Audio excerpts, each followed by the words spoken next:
Hello, Namaskar. 2025 was all about handshakes, hugs, and then tariffs. So, the title of my year end analysis is When Indian Diplomacy Played Dress Up in 2025. If I asked, how much would you rate India's foreign policy performance for 2025 on a scale of 1 to 10? Take a good guess and all your time. Let me try. The year 2025 dawned with New Delhi gazing lovingly into the mirror of its own expectations. After a domestically exhausting year that slipped by heavy on elections and self congratulations, Indian foreign policy was meant to return to its natural habitat. Airport, tarmacs, choreographed hugs, and summit photographs, captioned as historic. Prime Minister Narendra Modi was expected to clock more air miles. Donald Trump's second coming was supposed to be magically reset. It had to be magically reset India US ties. And trade deals with half the developed world were confidently promised again by the end of the year. The script looked perfect. China was apparently ready to smile after years of eyeball to eyeball hostility at the line of actual control. Russia was happily selling oil at a discount so steep that sanctions felt like a theoretical problem. South Asia, meanwhile, was to be soothed through well timed visits, carefully worded statements, and the eternal belief that neighbors eventually come around.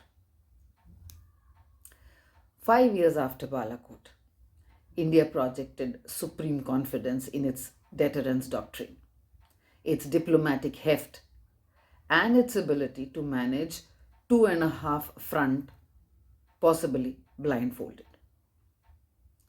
Then reality arrived, rudely and without protocol. Instead of a grand India US reset, 2025 turned into a masterclass in how not to manage a strategic partnership. Washington rediscovered tariffs with enthusiasm, slapping a 25% duty on Indian exports and an extra surcharge on the crime of buying Russian oil cheaply. Labor intensive sectors bled quietly. Workers lost their jobs loudly.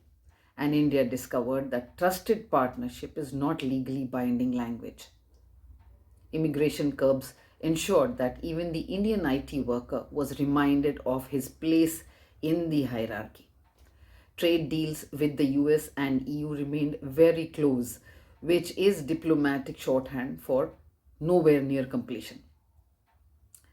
China and Russia, meanwhile, delivered peak optics, with minimal substance. There were smiles, hand holding, bear hugs, and enough photographs to wallpaper South Block.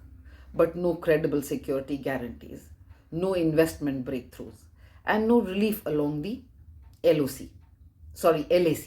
Even the restoration of flights came with the bonus feature of Indian passengers being detained abroad.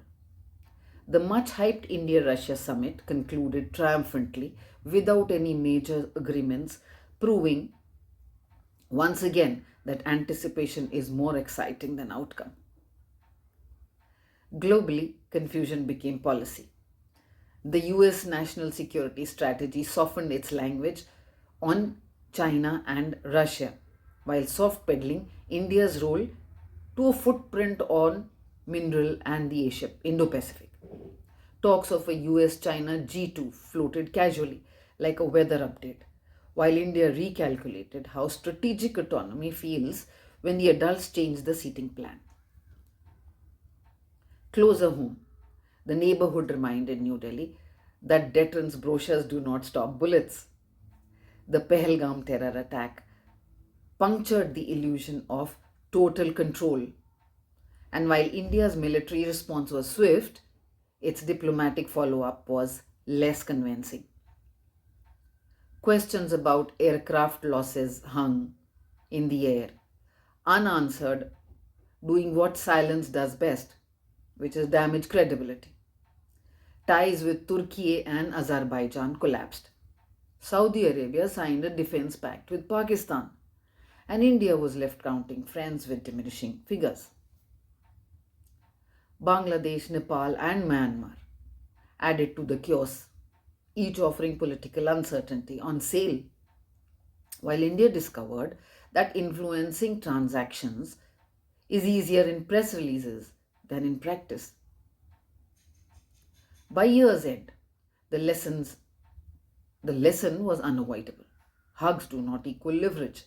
Slogans do not replace strategy. Calling oneself Vishwaguru does not automatically earn disciples, and blaming the world for disappointment risks graduating to Vishwa victimhood. In 2026, India may finally have to choose between theatre and traction. The world inconveniently prefers the latter. Yet, even as the year often seemed defined by friction, missed expectations, and strategic discomfort, it would be inaccurate to paint 2025 as an unmitigated foreign policy failure. Beneath the noise of tariffs, sanctions, and regional instability, India quietly consolidated several important gains. New Delhi successfully concluded free trade agreements with the UK, New Zealand, and Oman, expanding market access and reinforcing its credibility as a dependable economic partner. India sustained its leadership role in the global south, using multilateral platforms to amplify developing world concerns on debt relief, food security, and climate finance. Strategic autonomy remained intact despite intense pressure to align, while humanitarian assistance and disaster relief operations boosted India's soft power. Crucially, India kept diplomatic channels open with all major powers, preserving flexibility in an increasingly polarized world. So, as 2025 closes, India stands neither diminished nor triumphant, but tested. The year stripped away comforting illusions and forced hard choices. In 2026, if 2026 is approached with humility, consistency, and strategic patience, India can convert disruptions into directions and replace spectacle with substance. Thank you, Namaskar, Jai Hind, and a very happy new year to all of you.